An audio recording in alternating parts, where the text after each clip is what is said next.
বৌমা, এই চালগুলো তো নিচেই পড়ে রয়েছে, তুমি তো আর এই চাল উঠাইবা না।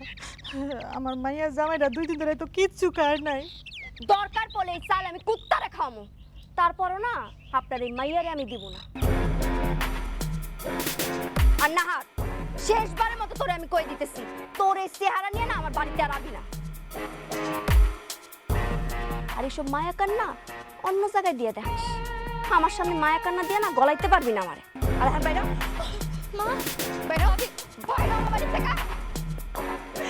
মারে রাস্তার থেকে ভিক্ষা করতে পারস না, তাও তো অনেক সম্মানের থাকতো। যা এই বাড়ি থেকে যা, দূর হয়ে যা। তোমার এই বাড়িতে আমি আর থাকবো না। তোমার মা আর বোন আমার সাথে যা শুরু করছে আমি আর নিতে পারতেছি না। কি করছো জান? কি কি কি হয়েছে তোমার সাথে? কি সমস্যা? দেখো, সকালবেলা তোমার মা আমগো বাড়ি থেকে চাল আর আলু তোমার বোনরে দিতেছে।